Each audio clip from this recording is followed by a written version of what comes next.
mugira mwumvirize ikiganiro c'ibikorwa vya papa vyo gukwiza hose inkuru nziza kw'isi yose.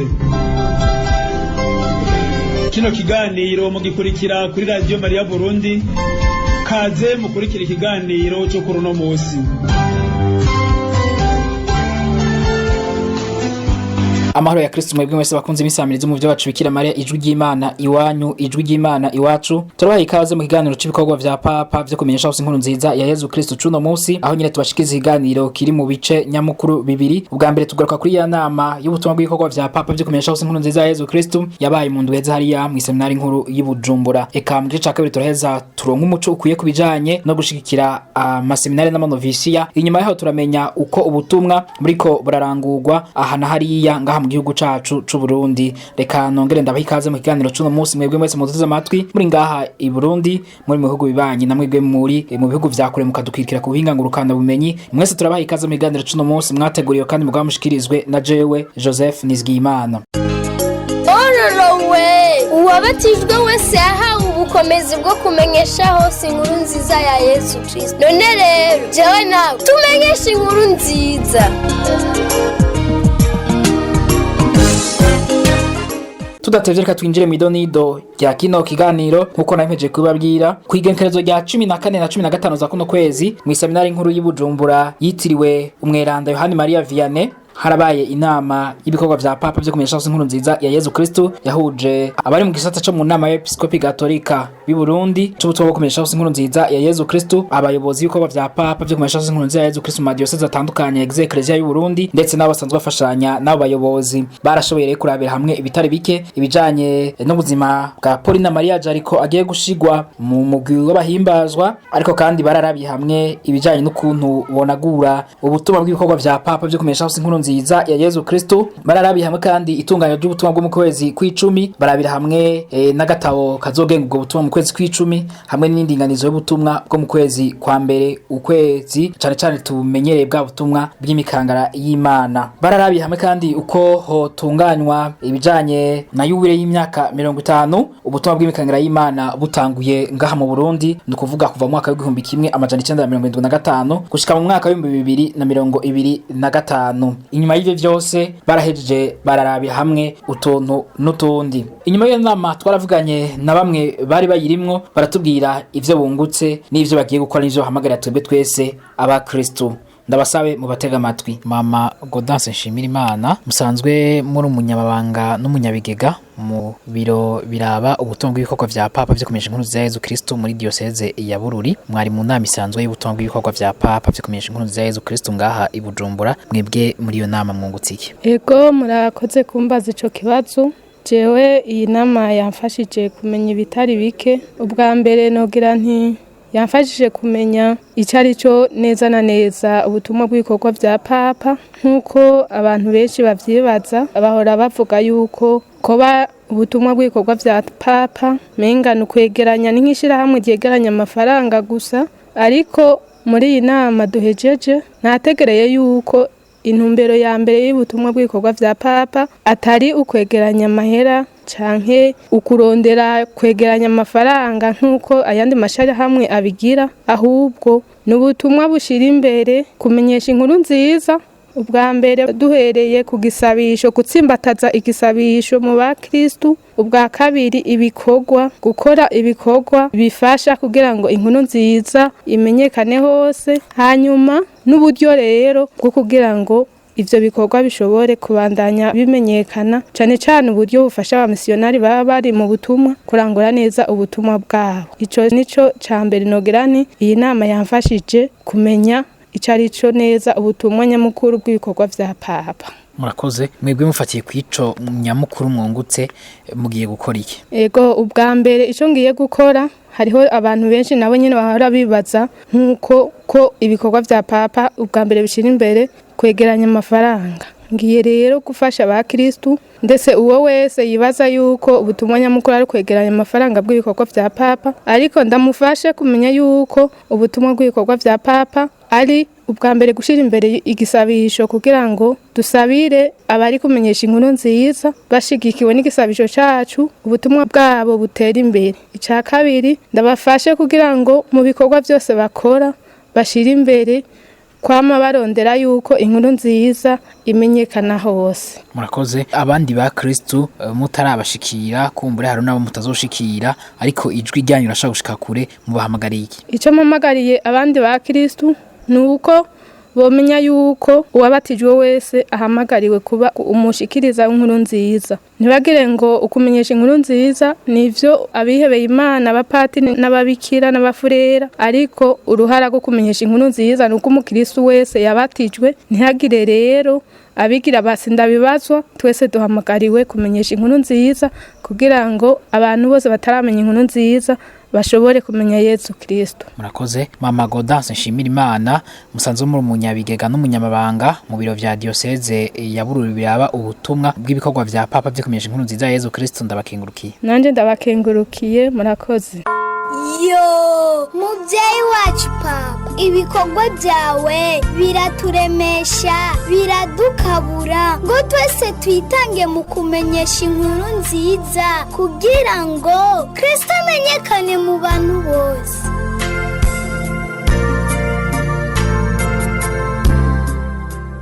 Mushinga ntahe Evariste Ndayishimiye, muvuye mu nama isanzwe y'ubutumwa bwo kumenyesha inkuru nziza ya Yesu Kristo yabereye ngaha i Bujumbura, mbega mwebwe mu iyo nama mungutse?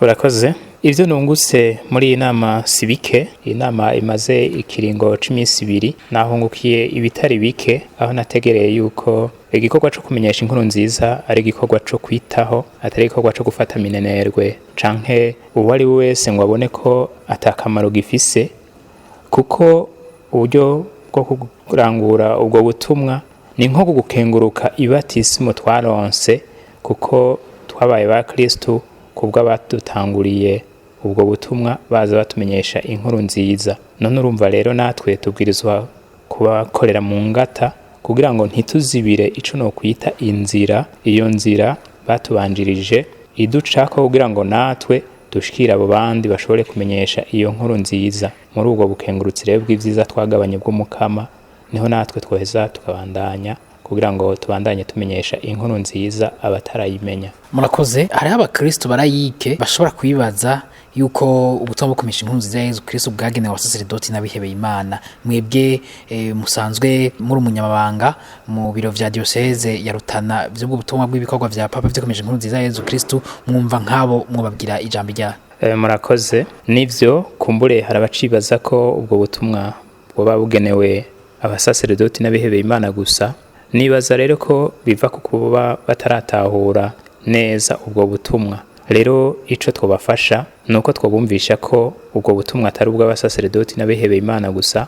Nkuko narimaze kubivuga, twe natwe twamenyeshejwe ijambo ry'Imana n'abamisiyonari ba mbere, turaheza turaharonka ibatisimo. Rero natwe nitwe duheza tukabandanya dufasha abasaserdoti n'abihebeye Imana, tugakorera hamwe kugira ngo wese ataramenya inkuru nziza aheza yimenye.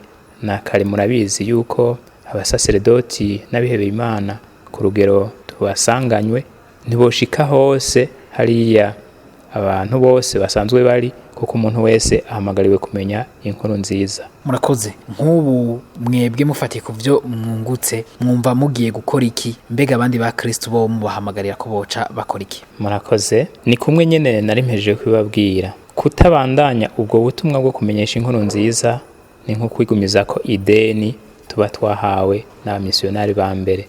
Ico rero ngiye kubabwira mpereye aho mba mu bo dusanganywe, aho nsanzwe ndangurira imirimo, no kubereka ko ubwo butumwa ari ubwacu tukabushira mu ngiro kugira ngo ijambo ry'Imana rimenyekane, twishimikije ivyo twamaturonka muri ubu butumwa, ivyo naronse, inyigisho zishimikiye ku rukundo hamwe no kwitanga, twitangira abo bataramenya inkuru nziza ibandanye imenyekana.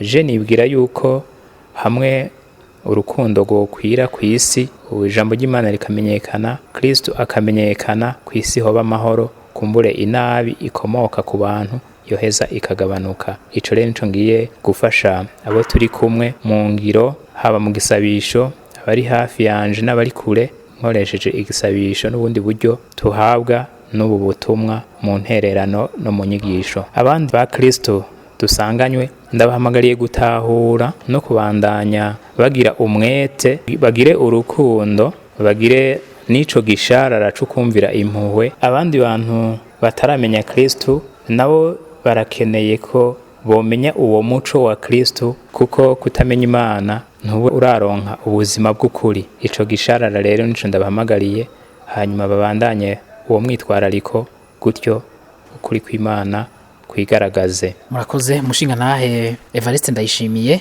musanzwe muri umunyamabanga mu biro vya diocese ya Rutana biraba ubutumwa bw'ibikorwa vya Papa vyo kumenyesha inkuru nziza ya Yezu Kristo. Ndabakengurukiye. Murakoze namwe. Wewe wabatijwe kandi ugakomezwa ingo witohoreze itogwa ryawe. Mbega Bernadette kutakije na televiziyo ivyo uri kurasoma nibiki?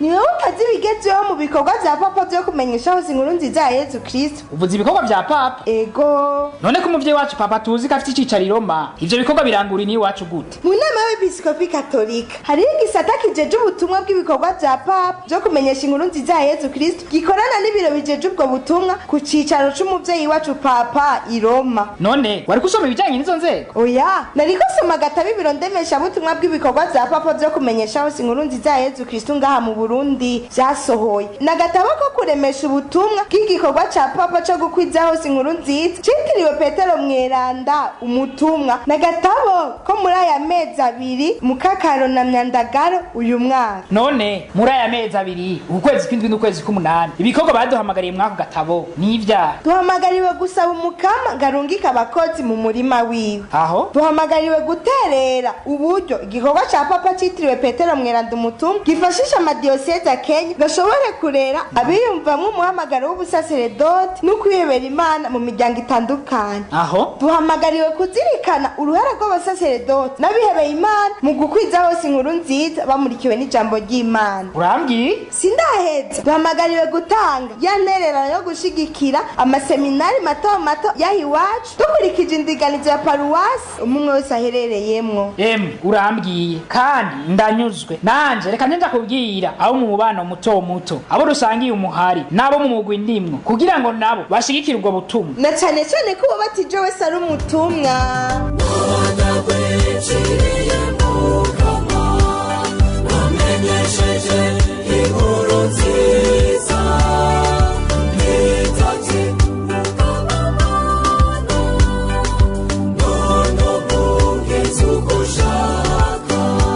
Nkuko nari nababwiye mu gice ca kabiri ca kino kiganiro tugaruke ku gikorwa ca Papa citiriwe Petero Mweranda umutumwa, aho duheza tukaronka umuco ubwa mbere ku bijanye no guterera amaseminare n'amanovisiya dushikirizwa na Patiri Lucien Niyonzima asanzwe ari umwigisha mu burezi mu seminare nkuru y'Igitega, akaba kandi umwe mu bagize igisata co mu nama y'Episkopi Katolika c'ubutumwa bwo kumenyesha hose inkuru nziza ya Yezu Kristo. Patiri Lucien Niyonzima umwigisha mu burezi mu seminare nkuru y'Igitega, turi mu mezi abiri ukwezi kw'indwi n'ukwezi k'umunani hariwe gusabira no kwegeraniza imfashanyo amaseminare n'amanovisiya.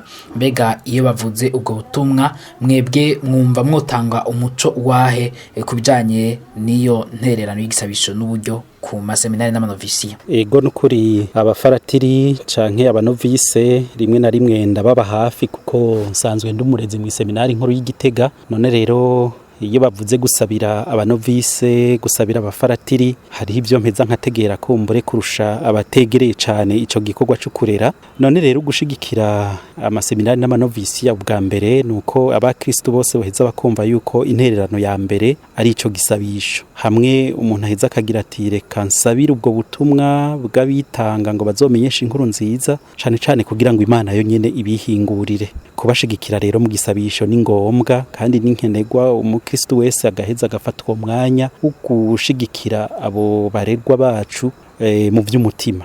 Ubwa kabiri hari ukubashigikira mu byo baheza bagakenera, kuko nka kurya bahora babivuga muri aya mezi y'ukwindwi n'ukumunani abaseminari amanovisiya arakenera uburyo bwinshi kugira ngo bashobore kubaho. Ku ruhande rwa mbere iseminari canke inovisiya kugira ngo ishobore kugaburira kuraza ibyankenerwa abo bose bagenda barakenera mu ndero yabo hakenerwa byinshi cane. kuko iyo ntererano kenshi na kenshi iva mu gikorwa ca papa citiriwe Petero Mweranda, tugasanga tuyihabwa nabo hanze abakristo bagiye baregeranya baterera ivyo bashoboye kuronka. Ariko rero abafaratiri n'abaseminari amanovisiya barashobora gushigikirwa ku rwego nogira nti rw'iseminari canke rw'inovisiya, mugabo hari n'ivyo mu seminari agenda arakenera wenyene ku gatwe kiwe, kuko umufaratiri umunovise arakenera kugura impuzu, kugura ibirato, kugura ikaramu, agakenera impapuro, agakenera utwo twose twankenegwa, kandi abenshi abavyeyi babo sibo baheza ngo babibatekerere. Nibyo amadiyoseze aragerageza guhereza nk'abafaratiri, amadiyoseze canke amanovisiya nayo nyene imiryango y'abihebeye Imana ikagerageza kubahereza utwankenegwa bakenera, mugabo ntibaheza ngo bakwize. Nk'abaseminari usanga cane cane bava mu miryango ibayabaye, urabona vy'ukuri ko hari ivyo bakeneye, hari ubukene ubona ko bafise. None rero abakristu hambavu iyo ntererano y'igisabisho boheza rero bagaterera niko muri aya mezi abiri za ntererano amadiyoseze agenda arasaba, mugabo rero nicobuza nuko nkuko mbere bimaze kuvugwa mu biganiro bimwe bimwe ko uwa Kristu aheza akagira ati n'igihe atari muri ayo mezi yuko indwi nuko umunani ndumva ko mfise uwo muhamagaro wo guterera no gushigikira amaseminari. Ubu hariho amadiyoseze amwe bamaze kubitahura, abakristo bonyene bakagira bati jewe nzoherekeza umufaratiri kuva acinjira gushika aronka ubusaseredoti, agaheza akagira ati ku mushahara wiwanje buri kwezi nzoza ndakura kutuntu, canke mu vyo nimbuye canke mu bitungwa ntunze nzoza ndakura kutuntu nkadutanga muri diyoseze kugira ngo iyi diyoseze nayo iheze yunganire muri iyo ndero y'abaseminari. Uko rero niko ntahura ubwo butumwa bwo gushigikira amaseminari n'amanovisiya mu gisabisho no mu ntererano. Intererano atizijya gusa zo mu kwezi kw'indwi nuko umunani, ariko intererano ziheza zikabandanya no mu gihe nyene atari muri ayo mezi yo guhimirizwa.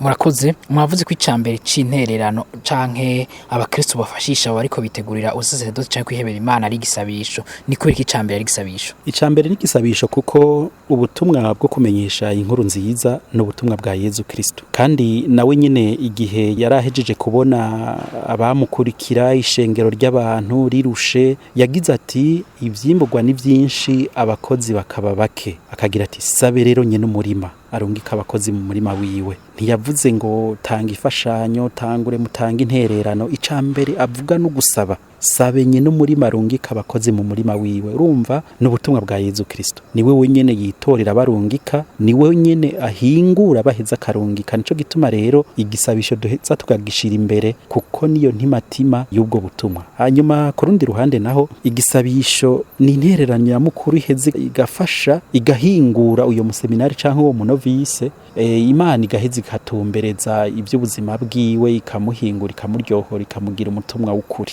Nico gituma rero nagize nti igisabisho cyo kwama kije imbere. Hanyuma n'abakristo nabo nyene bakumva yuko ici Imana dusaba cane sukwirukanga mu biseruka imbere by'umubiri, nuko dutangura tukumva yuko twunze ubwo bucuti n'Imana. Kandi rero ico gisabisho ushobora nko kuvugira ngaho i Burundi wacu kirashobora no gufasha umumisionari, umuseminari, umunovise wahariya muri Amerika canke i Buraya ntazi, kuko muri bwa bumwe n'isangira ry'aberanda Imana iraheze ikabona abakeneye imfashanyo y'umutima kurusha abandi. Murakoze. Mu kubijanye n'uburyo mwatubwiye yuko hari ivyo bakenera muri rusangi bashobora kuronka biciye kwa ca Papa Citiro Petero Mweranda umutumwa canke biciye kuri diocese baba bakomokamwo, ariko kandi mwavuze yuko hari n'ivyo umuseminari ashobora gukenera ku ruhande rwiwe. Muga muca muravuga muti hari habamaze kubitegera baheza bagashigikira bagavuga bati nzotanga ku vyimburwa vyanje canke ku bitungwa vyanje canke ku mushahara wanje muri diocese. Ni kubera iki atohereza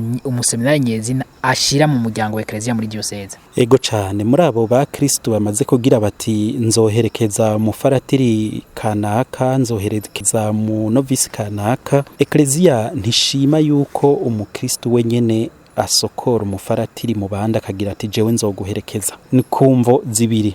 ubwa mbere nuko diocese zishima yuko babafasha nogira ntibatabazi bakabafasha mwibanga kuko hariho abakristo bamwe kumbure nico gishika cukagira ati nije ndiko ndamurera nije ndiko ndamufasha ho hava haza ubucuti canke uwo mukristo akumva yuko mu seminari ari gwiwe atari we ecclesia none rero diocese zishaka yuko uyo mufaratiri by'ukuri aguma mu mugwi w'abandi umukristo rero aronse icaterera agagicisha ku munyabigega wa diocese canke ku mwepiskopi nawe agaheza akabaza iryo zina yamutoreye agaheza akamushikiriza iyo mfashanyo ubwa kabiri nuko nizo mfashanyo mwumvise ziva mu gikorwa ca papa citiriwe Petero Mweranda nabo ba Kristo bagenda baraja hamwe bagashira hamwe hanyuma bigafasha umuryango wose urumva rero hari umufaratira ashobora kuronka abamushigikira uwundi ntaronke urumva ufise abana mu nzu ntiwoshima ko umwe afungura uwundi araye ubusa none rero niyo bibonetse kumbura umuntu agira ati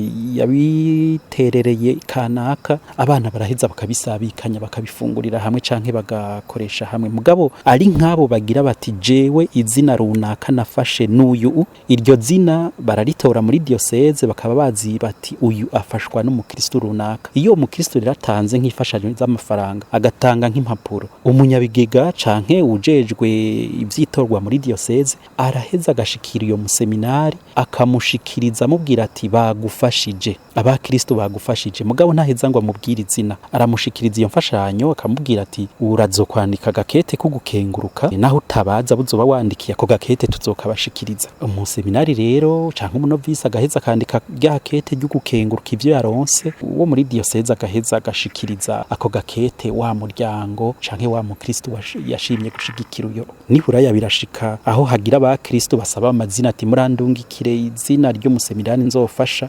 bakamuhereza iryo zina kabarizi uyo mukristo w'iburaya mugabo bagaheza bakamubuza yuko ivyo ashaka gufashisha uwo museminari tazobimurungikira wenyine ubwiwe azobicisha mu seminari hama canke akabishisha muri diocese hama bajejwe uwo museminari bakabimushikiriza no kugira ngo hagume ako kantu kibanga mugabo kandi niyo mufaratiri ntahave asamara canke gasamazwa n'izo mfashanyo zije ziva murakoze muratubwiye bitari bike byo kuntushikira amaseminari n'amanovisiya mu gusozera musubira guhamagarira iki abakristo bungahi Burundi ko mutubwiye ko ico gikorwa kitaramenyekana gose ngahi Burundi cyo gushikira amaseminari n'amanovisiya batanze intererano muri diocese cyo bakumbure kitaramenyekana ico nosozerera ko no kwibutsa abakristo bose rya jambo twagumye tubasubiriramwe tugira tuti uwabatijwe wese no mu missionari uko mu missionari rero bica mu nzira nyinshi urumva igihe umukristo atanga ico gisabisho igihe atanga izo ntererano nawe abariko aratanga umuganda wiwe muri bwa butumwa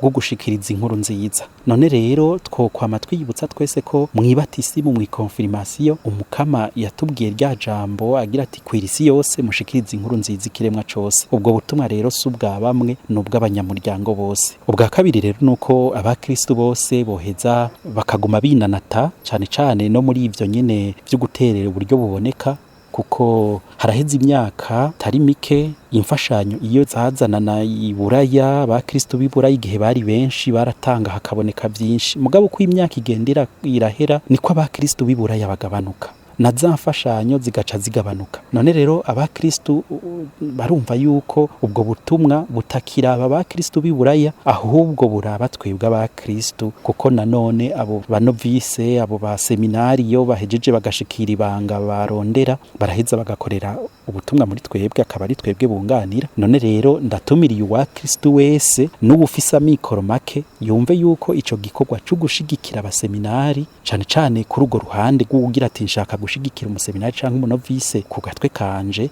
bumve ko ari ubutumwa by'ukuri tubwirizwa gukomeza kandi tukaburangura muri ecclesia murakoze Patiri Lucien Niyonzima umigisha murezi mu seminari nkuru y'Igitega mukaba kandi muri mu gisata cyo mu nama ya Episkopi Katolika y'u Burundi kirabutumwa bwo kumije inkuru nziza Yezu Kristo ndabakengurukiye najewe ndabakengurukiye kandi ndifurije ubutumwa bwiza abo bose bitanga ngo inkuru nziza ya Yezu Kristo imenyekana murakoze bakristo mwese ingo tuje hamwe tugira urunani dushigikira abamisionari bitanga ijoro n'umutaga mu kumenyesha inkuru nziza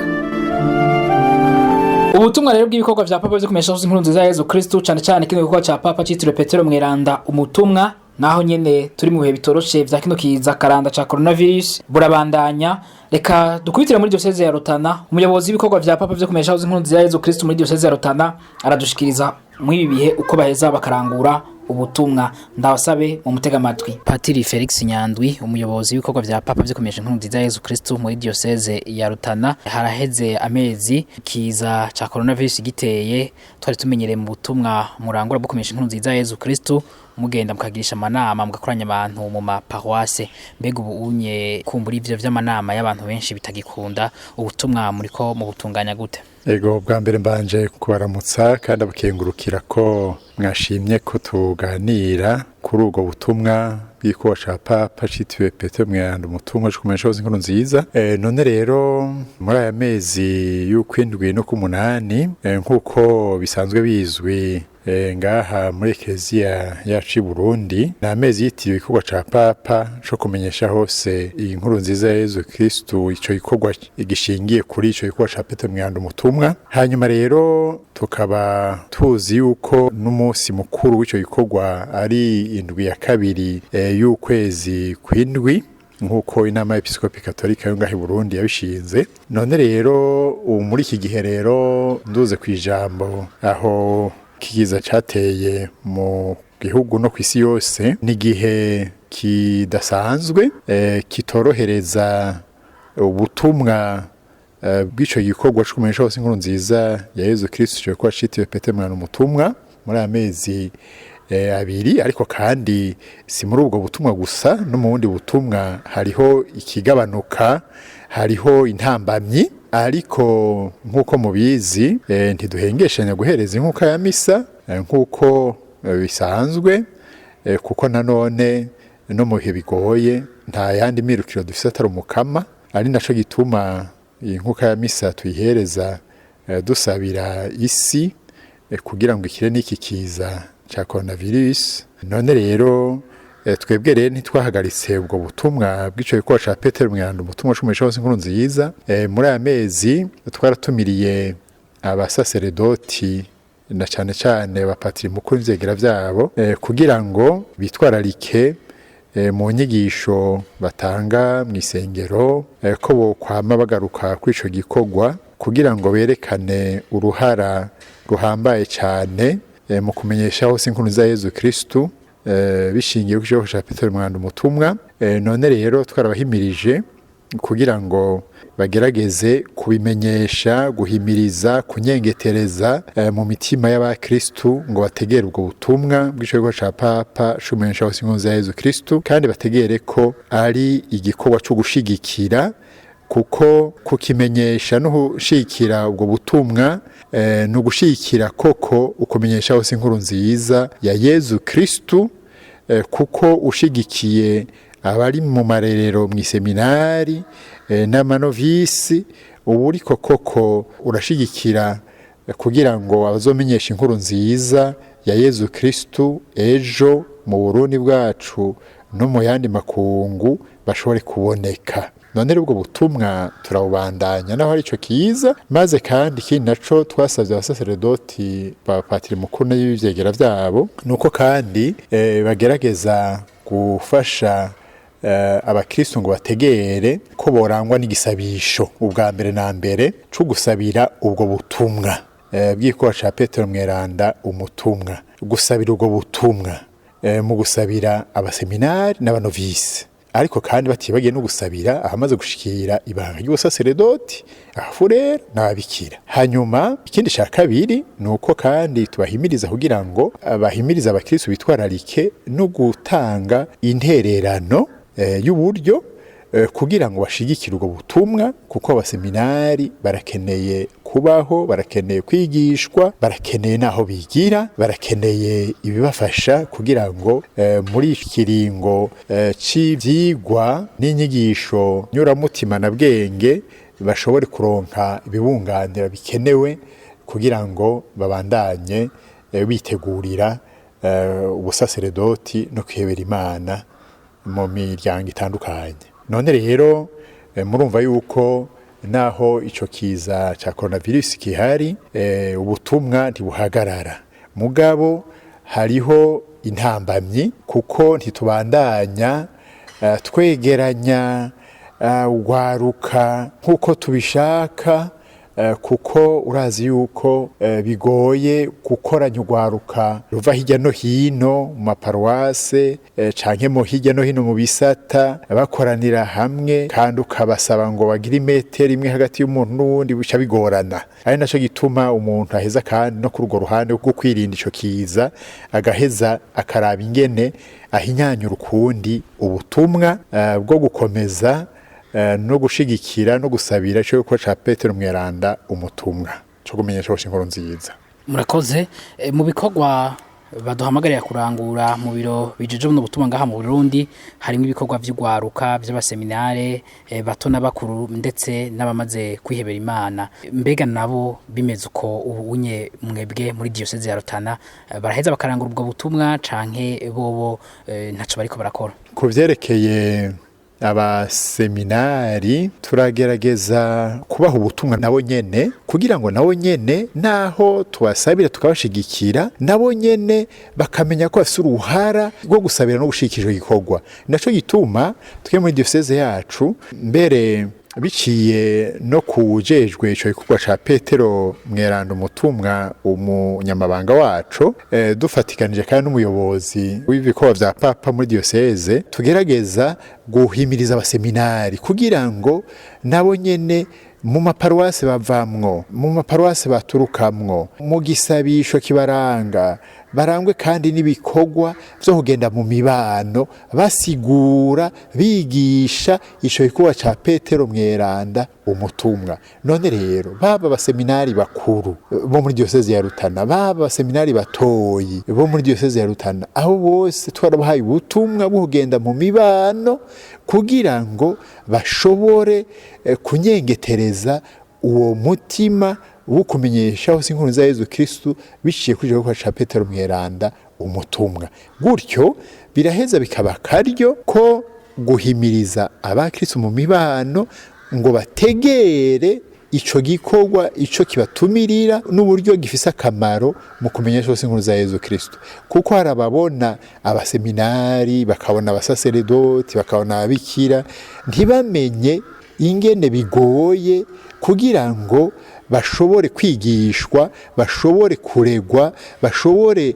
gutera imbere muri ayo mabanga ari naco gituma rero abo baseminari nabo bateza kugira uruhara nabo nyene ku rwego rwabo kugira ngo bashobore kumenyesha ubwo butumwa hanyuma rero abasaseredoti n'abiheye Imana nabo nyene niko kuko ni kumwe na bivuga bwa mbere baraheza bakitwararika gushikiriza abakristo intumbero n'akaranga kubwo butumwa ibiro ndemesha butumwa bw'ibikorwa vya papa byo kumesha inkuru nziza Yezu Kristo ngaha mu Burundi vyama bisohora agatabo no mwaka twarabonye bakadushikirizaho kasohotse bagaheza bakakarungika mu madiocese atandukanye mbega mwebwe muri diocese ico gitabo mwarakibonye yego cyane ndabashimira kuri ico kibazo ico gitabo kijanye n'amezi abiri ukwindwi no kumunani kijanye niko ca papa cumesha hose inkuru nziza shitwe Petero Mweranda umutumwa ico gitabo twarakibonye gitegurwa kikarungikwa kandi n'ibiro ndemesha butumwa kumesha hose inkuru nziza kwisi yose none rero ico gitabo turagikoresha bidushikiye ikintu ca mbere tuca tugira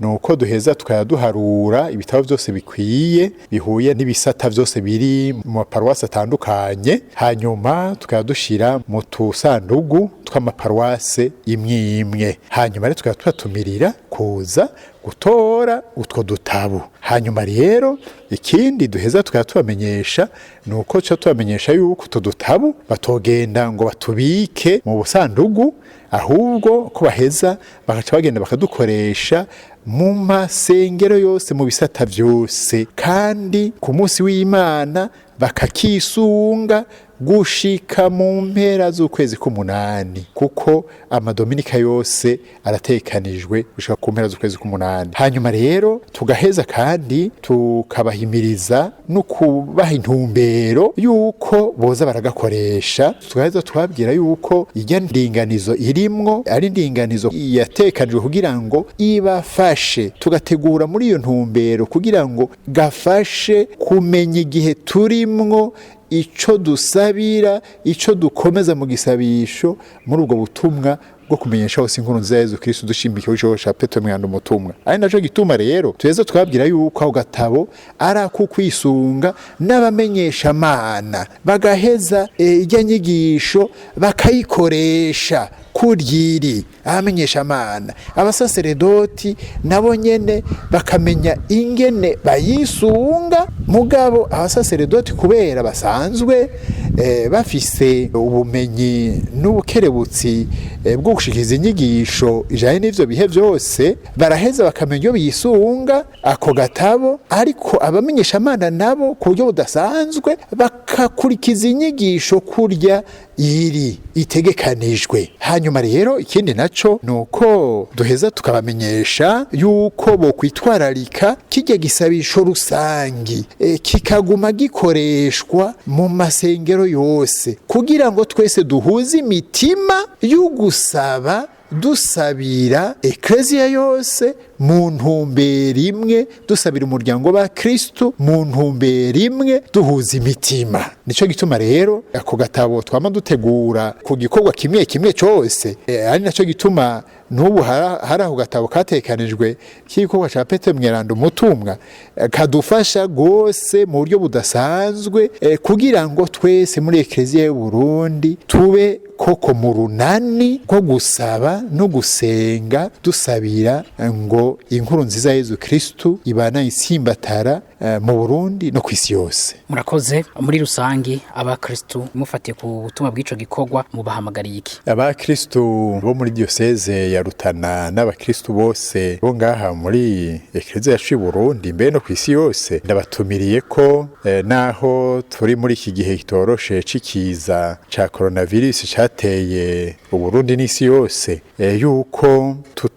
tutodohoka kuri iryo banga ryo gusenga ryo gusabira ubwo butumwa bw'igikorwa ca Papa shumesha hose inkuru nziza, kandi vyogenda tudohoke no kwegeranya uburyo bufasha mu gushigikira ubwo butumwa. Hanyuma kandi nkabatumira kandi kwama basaba nyene umurima ngo arungike abakozi benshi mu murima wiwe muri iyo ntumbero nyene, kandi benshi beranda. Hanyuma batibagiye no gusabira abamaze gushikira ibanga ry'ubusaseredoti n'abamaze kwihebera Imana mu bafura no mabikira, kugira ngo babegwe n'iryo banga kandi baritera iteka, kandi babe koko ivyabo navyo bwami bw'Imana ngaha kw'isi, kandi bawo umuco n'umunyu w'isi mu kumenyesha hose inkuru nziza ya Yezu Kristo. Nanone nta udomeka itara ngo aryuhe kumubehe, barishira hakirurutse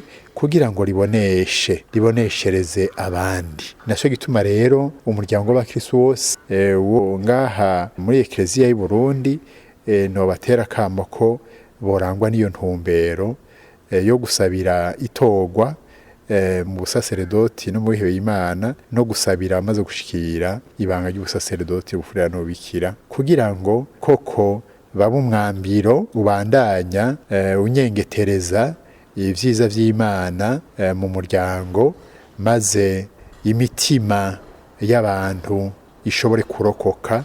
Kuko nanone niryo itegeko nyamukuru no muri ekleziya ririho, yuko itegeko nyamukuru arukiza gw'imitima y'abantu y'abakristo y'abantu bose. Murakoze. Patiri Felix Nyandwi, umuyobozi w'ibikorwa vya Papa byo kumenyesha inkuru nziza ya Yezu Kristo muri diocese ya Rutana, ndabakengurukiye. Nanje nyene ndabakengurukiye ko mwashimye kumpa kano kanya kugira ngo ndabaganirire ingene turiko turakora ubutumwa. Nkaba ndabifurije mwese kurangwa n'umutima wo kumenyesha hose inkuru nziza, kandi nanone niko karanga k'ekleziya, ukumenyesha inkuru nziza niko karanga kayo. Murakoze. Wewe wabatijwe kandi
saho gusa ubutumwa bubandanya n'abari mu mugwi w'imikangara y'Imana baraheza bakabandanya ubutumwa bakifatanya n'abasanzwe bari mu mugwi w'itorwa na ndemesha torwa no gwaruka bw'isiyose kugira ngo bashigikirane muri buno butumwa bwo kumenyesha inkuru nziza ya Yezu Kristo. Reka dukubitire muri diocese Katolika ya Muyinga aho ubusanzwe ari ubwo butumwa ku rwego rwa diocese Patiri Felix Ndayisenga adushikiriza uko imikangara y'Imana izikunganira muri ano mezi y'ukwindwi no kumunani. Patiri Felix Ndayisenga musanzwe muyoboye igikorwa ca Papa c'imikangara y'Imana muri diocese ya Muyinga. Ubu turi mu mezi yahariwe igikorwa ca Papa citiriwe Petero Mweranda umutumwa, mbega imikangara y'Imana unye ica yicara canke irakora ubutumwa? Ego nkuko bivuze jewe nitwa Patiri Felix Ndayisenga nsanzwe ndongoye paruwase yitiriwe Mweranda Papa Paulo wa kabiri y'Ibuhiga muri diocese ya Muyinga, akaba ari je rero njejwe igikorwa ca Papa c'imikangara y'Imana. Nkuko bizwi ico gikorwa mu bisanzwe gikorwa mu kwezi kwa mbere, tubarungika ku munsi wa Epifania bagaheza bagakora ico gikorwa cyo kuremesha abandi bana no kubegeraniriza cyane cyane amerewe nabi gusumba abandi imfashanyo. Baraheza bakagenda mu mihana batwaye ya nyenyeri iranga umuco wa Kristo, bagaheza rero bakayishira ku nzugi zingo bagendeye, hasigaye bene izo ngo bakagira ico babahaye. Ariko ico gikorwa si ico gusa barangura mu mwaka wose, kuko haba hariho n'imisa ziza zirasomwa, kuko n'igisabisho kirajamwo ku mikangara y'Imana yose uko umwaka ugenda uriterera. Murabona yuko hariho n'amanama aba agatabo buri mwaka karerekana buri kwezi ivyo imikangara y'Imana izirikana, no ku kwezi kw'indwi no kumunani kandi navyone birimwo.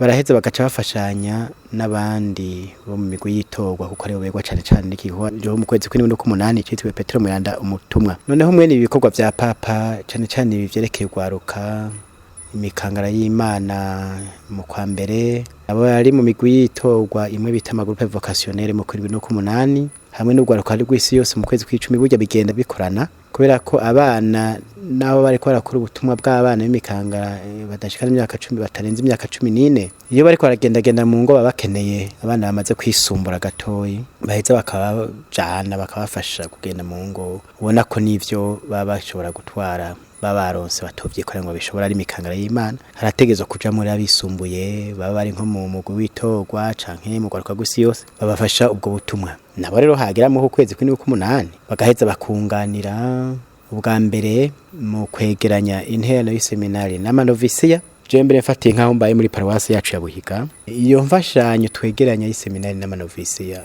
ahanini ni mu vyo baba bimbuye ku mpeshi cyane cyane ibiharage. Ivyo navyo urindiriye burya ko kwezi kw'indwi kumunani agera hiyo kugira ngo ugende mu mihana usanga bigoye. Turaheza rero twebwe iyo mikangara y'Imana hamwe nawe bari mu migwi yitorwa bamaze kwegera haruguru bakuze bakagenda rero mu ngo nka kujya kw'imikangara nyene, kujya imikangara ikora mu kwa mbere, nabo bakaca bakora uko bakegeranya. Yego hari igihe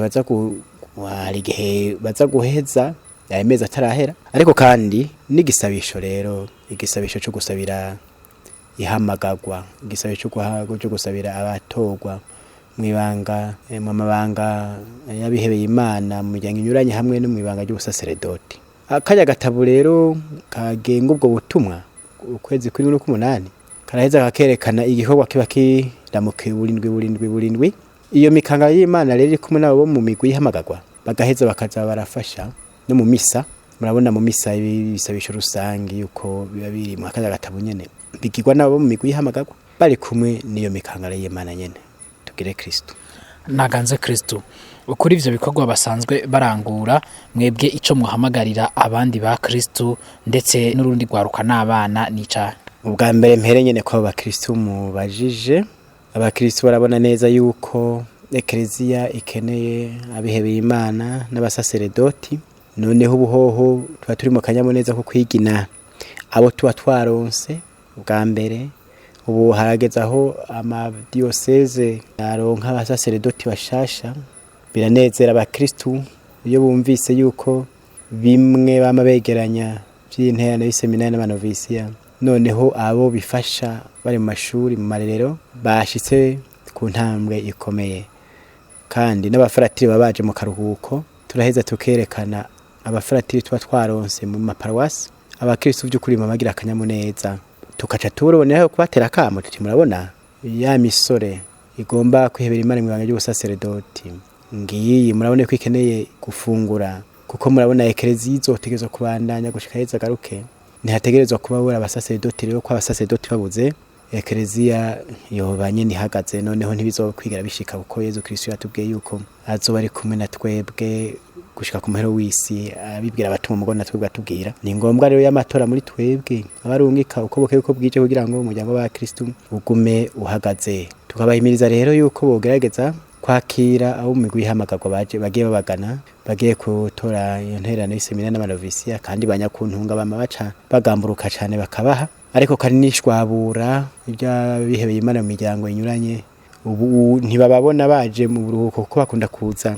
imisi mikuru y'indagano iheze n'abanovise bakashobora baja mu buruhuko aho bikunda bataraja mu myaka bitane kanonike bigaheza bagihimbara tugafatiraho kugira ngo tubwire abakristo tubereke ikihutirwa gikenewe kugira ngo ayo marero y'abihebeye Imana abandanye akora neza ariko hariho n'ikindi kuko iyo migwi yihamagagwa iryo torwa si torwa ryo kwihebera Imana gusa mu miryango inyuranye hamwe n'ibanga ry'ubusaseredoti ariko kandi ni nitorwa muri ekereziya kuko uwabatijwe wese abarungitswe mu butumwa murabona rero yuko haba hariho amabatisimu y'abana biga mu wa gatanu haba hariho abana baraganira biga mu wa gatanu babatijwe ari nzoya haba hariho abakomezwa muri mutima mweranda abo bose tubifatiye ko tuheza tugahimiriza tuti nabo nyene n'abatumwa ariko mu kuba abatumwa bashobora kuba umutumwa ugenda gushikiriza inkuru nziza canke ukaba n'umutumwa wunganira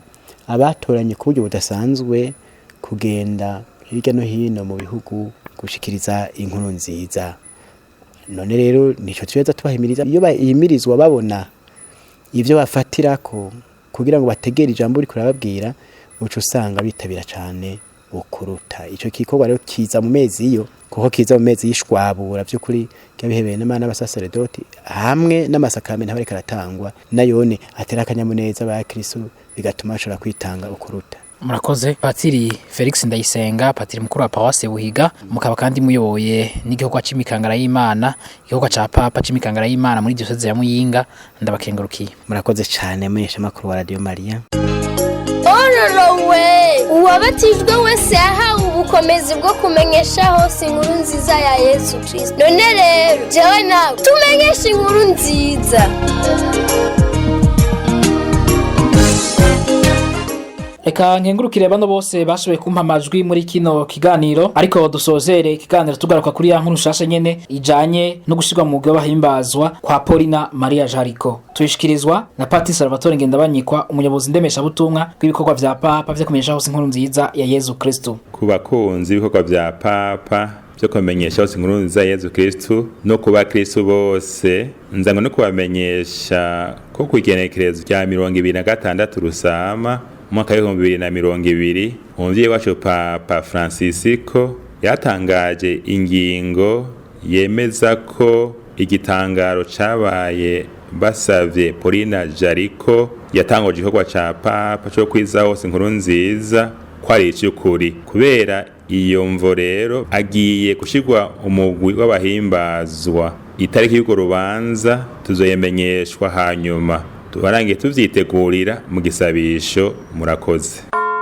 Yo muvyeyi wacu Papa ibikorwa byawe biraturemesha biradukabura ngo twese twitange mu kumenyesha inkuru nziza kugira ngo Kristo amenyekane mu bantu bose.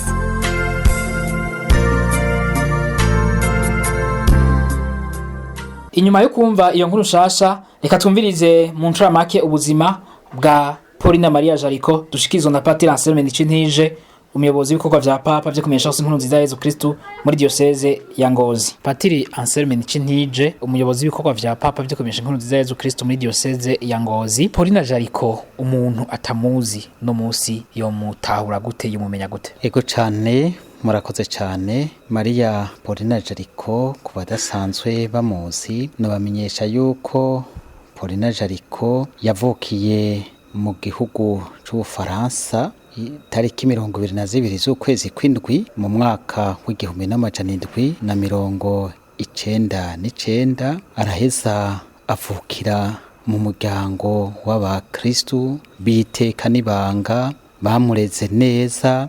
Aho muca mwumva ko muri iyo myaka muri ico gihugu c'Ubufaransa cari igihugu cabayemwo amahindago mu vy'intwaro kandi bitorohereza umwidegemvyo w'ekleziya. Mugabo abavyeyi rero biwe baraheza bagumana uwo mutima wo gukunda Imana n'umuryango w'ekleziya. Araheza rero Paulina Maria Jariko yari yaragize n'indagano nzuko zigama ubwere ntegerwa, mugabo ntiyagiye mu muryango w'abihebeye Imana nk'uko byari bisanzwe bihari, aba umukristo w'umulayike. Hama rero muri ico kiringo ekleziya yari isanzwe iri mu ruhamo kubera uwo mutima w'ukwemera gukomeye yavomye mu muryango yavukiyemwo, aca mbere yihebera n'ubutumwa bwo gushobora gufasha n'abandi kugumya uko kwemera. Hanyuma araheza akora ibintu vyinshi bifasha uko gushigikira ukwemera biciye ku gisabisho. Hama mbere kubera yari asanzwe avuka no mu muryango w'abantu bifise, abavyeyi biwe, aba umuntu akerebutse, akaza ararondera ibitunga abamisiyonare mu kwegeranya imfashanyo zibafasha iyo barangurira ubutumwa bari mu bukene buvuye nyene ngaho ekleziya yari iri mu ruhamo y'abamisiyonare baroye ntibaronka ibintu bibafasha. Hanyuma uwo Paulina Maria Jariko yitaba Imana itariki 9 z'ukwezi kwa mbere mu mwaka w'1862. None rero ekleziya yaremeje igitangaro Imana yeretse umuryango w'ab'Imana biciye kuri uko kwambaza uwo Paulina Maria Jariko. Ingingo yarasohotse hariya i Roma yemeza ico gitangaro ku itariki 27 z'ukwezi kwa gatanu muri uno mwaka w'2020. Ubu rero harindiriwe itariki izoshingwa yuko vy'ukuri urwo rubanza nyezina rwo kumushira muri urwo rutonde yemezwa. Murakoze mu kurindira iyo tariki, twebwe abakristu cane cane muri ubu butumwa bwo kumenyesha inkuru nziza ya Yezu Kristu tuba turakora iki? Ego cane mu kurindira yuko iyo sango rigera, nuko twebwe nk'abakristu twobandanya gusenga, tukabandanya gusenga, ariko kandi tugahimbagwa n'urwo rubanza rw'uko uwo Paulina Maria Jariko azoheza nk'uko mbere papa yamaze kumugira muri mwene bamwe twita mu gifaransa patronne de mission, iruhande yaba Teresa w'umwana Yesu ba Francisco Xavier. Tukabandanya turindiranye umwizero urwo rubanza. Hama rero uwo Paulina Maria Jariko agiye kutubera vy'ukuri nk'uko yarasanzwe muri umukandizi muri ivyo bikorwa vya papa vyo gukwiza hose inkuru nziza. Hama rero bikatubera akaryo kuko ubona yuko muri uko kurindira kandi ukuboko kw'Imana kubandanya kwigaragaza, ukuboko kw'Imana kubandanya kwigaragaza guciye ku basavyi bayo. Hama rero natwe tukabandanya dufise uwo mwizero wo gutera imbere mu kwemera kwacu no mu kuzigama ibanga mu buzima turimwo. Ego cane murakoze. Uno musi twebwe abakristu Paulina Jariko twomwigirako iki? Ego Paulina Maria Jariko tumwigirako vyinshi cane gose. Ubwa mbere Paulina Maria Jariko yabaye umukristu w'ibanga.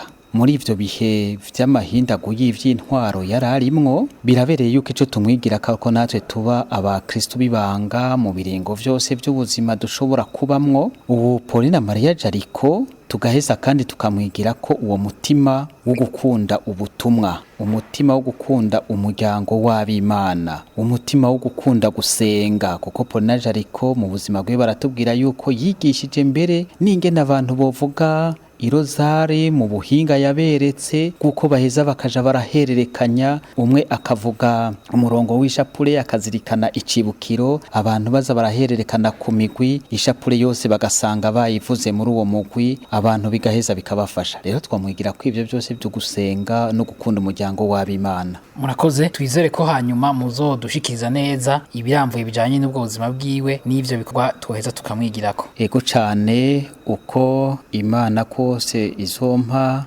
umwanya niyiwumpa namwege nyene mukaronka akanya. Ego cane tuzobitunganya kugira ngo tuvugane neza ivyo vyerekeye ubuzima bwa Paul na Maria Jariko. Murakoze cyane. Murakoze Patiri Anselme Nicintije, umuyobozi w'ibikorwa vya Papa vyo kumenyesha inkuru nziza ya Yezu Kristo muri diocese ya Ngozi. Ndabakengurukiye. Yego cyane aje ndabakengurukiye. Bakristo mwese ingo tuje hamwe tugira urunani dushigikira abamisiyonari bitanga ijoro n'umutaga mu kumenyesha inkuru nziza. Mu gusozera nkengurukire mwebwe mwese bakunze imisamirizo mu byo wacu Bikira Maria, cyane cyane mwebwe mukunda kino kiganiro c'ubutumwa bw'ibikorwa vya Papa byo kumenyesha hose inkuru nziza ya Yezu Kristo. Ariko kandi nkuko turi muri amezi hari uca igikorwa ca Papa citiriwe Petero Mweranda umutumwa, tukaba tugeze mu ndwi igira 5 muri bwa rukurikirana nyine gwano mezi abiri, ikaba ari indwi ihariwe ugusaba umukama ngo arungike abakozi benshi mu murima wiwe no gutanga amashikanwa yo gushigikira amaseminare n'amanovisiya. Ibikorwa bitekanijwe muri ino ndwi, abasaserdoti botora umunsi wo gutanga inyigisho yerekeye ko uwabatijwe wese ari umutumwa. Utumira abakristo bakaza ari benshi muri iyo nyigisho, boshimikira ku ruhara rw'umukristo yabatijwe mu butumwa bwo kumenyesha inkuru nziza ya Yezu Kristo. Reka kandi ndabibutse yuko abashaka gushikira ubutumwa bw'ibikorwa vya Papa vyo kumenyesha hose inkuru nziza ya Yezu Kristo mushobora gutanga interano yanyu mu maparoisse yanyu canke kubajeje ubwo butumwa muri diocese, mukayitanga mutomora neza yuko ari ubutumwa bwo kumenyesha inkuru nziza ya Yezu Kristo, nabo barazoheza bamenye aho baheza bakayishikana. Abakoresha kandi ubuhinga bugezweho mushobora gushira interano zanyu muri BCB ku konte ifyizi na Sekabe, ikaba ifite nimero 13 117 akarongo gakitse ubusa bubiri 20 117 40 akarongo gakitse 27. Sozere kandi nkengurukira muhinga w'ivyuma afashe kugira ngo amajwi abashikire. Nkeza kandi Pawase ya Mpinga yo muri diocese ya Rutana yagize yubire y'imyaka 75 ivutse, eka kandi n'abasaserdoti baje bakatigwa muri iyo Pawase nyende muri diocese ya Rutana. Eka nakanyamuneza kandi muri Pawase ya Kamenge muri diocese nkuru ya Bujumbura nabo nyende bagize yubire y'imyaka 25. Eka n'abagizindagana mu muryango wa Bene Paulo mwese turabakeje. Kino kiganiro mwagiteguriye kandi magishikirizwa na jewe Joseph Nizigiyimana, naho utaha umukama abahezagire.